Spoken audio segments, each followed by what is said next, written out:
히브리서 7장. 이 멜기세덱은 살렘 왕이요 지극히 높으신 하나님의 제사장이었습니다. 그는 아브라함이 여러 왕을 무찌르고 돌아올 때에 그를 만나서 축복해 주었습니다. 아브라함은 모든 것의 10분의 1을 그에게 나누어 주었습니다. 첫째로 멜기세덱이란 이름은 정의의 왕이라는 뜻이요. 다음으로 그는 또한 살렘 왕인데 그것은 평화의 왕이라는 뜻입니다. 그에게는 아버지도 없고 어머니도 없고 족보도 없고 생애의 시작도 없고 생명의 끝도 없습니다.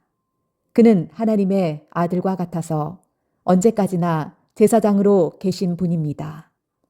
멜기세덱이 얼마나 위대한가를 생각해 보십시오. 족장인 아브라함까지도 가장 좋은 전리품의 10분의 1을 그에게 바쳤습니다. 레위 자손 가운데서 제사장 직분을 맡은 사람들은 자기네 동족인 이스라엘 백성에게서 비록 그 백성도 아브라함의 자손이지만 율법을 따라 10분의 1을 받아들이라는 명령을 받았습니다. 그러나 멜기세덱은 그들의 족보에 들지도 않았지만 아브라함에게서 10분의 1을 받았고 하나님의 약속을 받은 그 사람을 축복해 주었습니다. 두말할 것 없이 축복은 아랫사람이 윗사람에게서 받는 법입니다.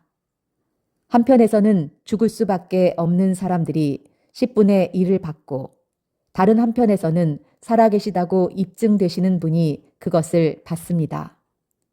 말하자면 10분의 1을 받는 레위까지도 아브라함을 통해서 10분의 1을 바친 셈이 됩니다.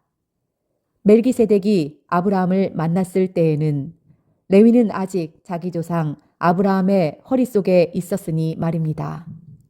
그런데 이 레위 계통의 제사직과 관련하여 이스라엘 백성은 율법으로 지령을 받기는 하였습니다.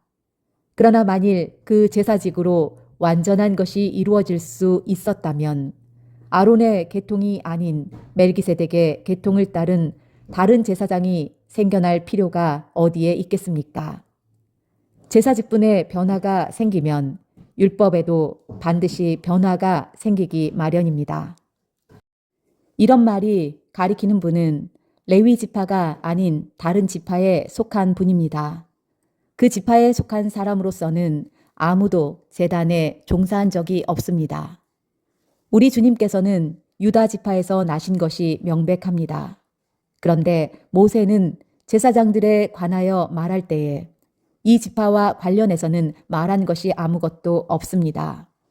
멜기세덱과 같은 모양으로 다른 제사장이 생겨난 것을 보면 이 사실은 더욱더 명백합니다. 그는 제사장의 혈통에 대해서 규정한 율법을 따라 제사장이 되신 것이 아니라 썩지 않는 생명의 능력을 따라 되셨습니다. 그를 두고서 말하기를 너는 멜기세덱의 계통을 따라서 영원히 제사장이다 한 증언이 있습니다. 전에 있던 계명은 무력하고 무익함으로 패하게 되었습니다. 율법은 아무것도 완전하게 하지 못하였습니다. 그래서 하나님께서는 더 좋은 소망을 우리에게 주셨습니다. 우리는 이 소망을 힘입어서 하나님께 가까이 나아갑니다. 그리고 예수께서는 하나님의 맹세 없이 제사장이 되신 것이 아닙니다. 레위 계통의 사람들은 맹세 없이 제사장이 되었습니다. 그러나 예수께서는 자기에게 말씀하시는 분의 맹세로 제사장이 되신 것입니다. 주님께서 맹세하셨으니 주님은 마음을 바꾸지 않으실 것이다. 너는 영원히 제사장이다 하셨습니다. 이렇게 해서 예수께서는 더 좋은 언약을 보증하시는 분이 되셨습니다. 또한 레위 계통의 제사장들은 죽음 때문에 그 직무를 계속할 수 없어서 그 수가 많아졌습니다. 그러나 예수는 영원히 계시는 분이므로 제사장직을 영구히 간직하십니다. 따라서 그는 자기를 통하여 하나님께 나아오는 사람들을 완전하게 구원하실 수 있습니다. 그는 늘 살아계셔서 그들을 위하여 중재의 간구를 하십니다. 예수는 이러한 제사장으로 우리에게 적격이십니다. 그는 거룩하시고 순진하시고 순결하시고 죄인들과 구별되시고 하늘보다 높이 되신 분입니다.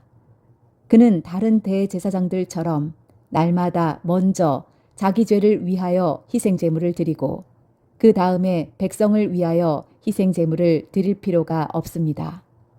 그는 자기 자신을 바치셔서 단 한 번에 이 일을 이루셨기 때문입니다. 사람들에게 약점이 있어도 율법은 어쩔 수 없이 그들을 대제사장으로 세우지만 율법이 생긴 이후에 하나님께서 맹세하신 말씀은 영원히 완전하게 되신 아들을 대제사장으로 세웠습니다.